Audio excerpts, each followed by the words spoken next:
bowled out.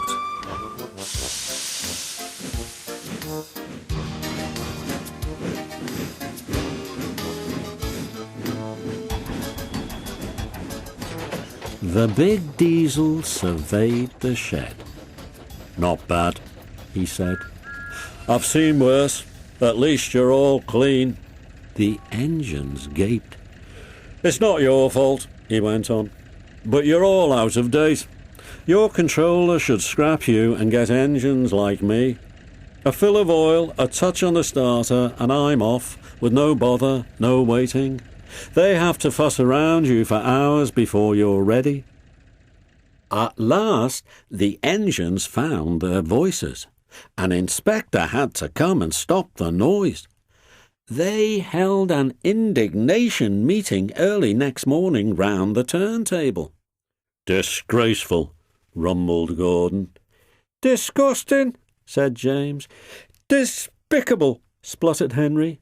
"To say such things to us," burst out Donald and Douglas. "It's to teach him a lesson we'd be wanting."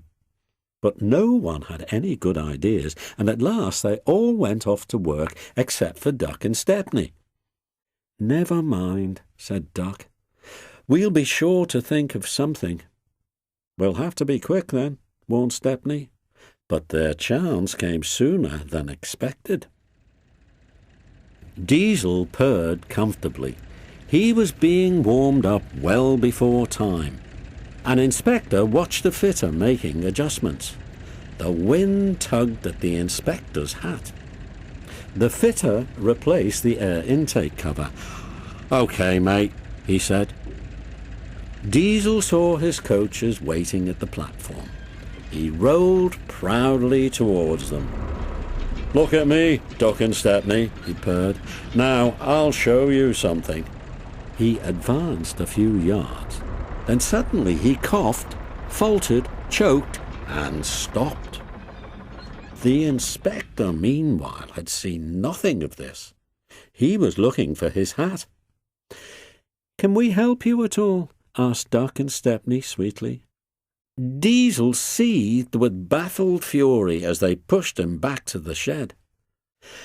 "My hat!" exclaimed the inspector as the cavalcade went by. "Bother your hat," said the Fat Controller crossly. "The train's due out in 10 minutes, and you'll have to take it, Duck." Duck looked doubtful, but when Stepney asked, "Can I help him, sir?" he felt better. The Fat Controller was pleased too, and hurried away almost cheerfully to make the arrangements. The engines and their crews made careful plans. "A good start's everything on a job like this," warned Stepney. So as they backed down, they dropped sand on the rails, rolling it firm with their wheels. Both controllers were there to see them off. "Gordon will take over from halfway," said the Fat Controller. "She'll get the train there. Never mind about being late. Good luck." "Don't worry, sirs," smiled Stepney. "We'll get there and be early too." They stood waiting, sizzling with excitement, ready and eager to be off. At last, the guard's flag waved. The engines dug their wheels into the sand and gave a mighty heave. "Come on, come on," puffed Duck, while Stepney barked excitedly in front. Moving carefully over the points, they reached the open line. "Now for a sprint," whooped Stepney.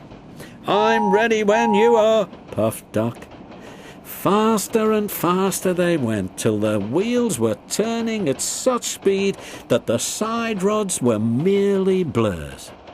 Under clear signals, they whizzed through Edward Station and charged at Gordon's Hill beyond. They felt the drag of their 15 coaches here. It was hard work, but once over the top, the last 10 miles were plain running, and they swept into the big station in fine style. "Hullo," said Gordon. "You're early. That's one in the headlamp for old Diesel." "Have you heard the latest?" he chuckled. "Diesel had sucked the inspector's hat into his air pipe. That's why he broke down. James says he's sick as boiler sludge and sulking in the shed. Out of date, are we? Ho, ho, ho!" And still laughing, Gordon puffed away. Everyone was sad the next day when Stepney had to go. All the engines who could came to see him off. The fat controller made a speech, and so did Stepney's controller. Donald and Douglas made everyone sing Auld Lang Syne, and then Stepney and his controller puffed off to a chorus of cheers and whistles.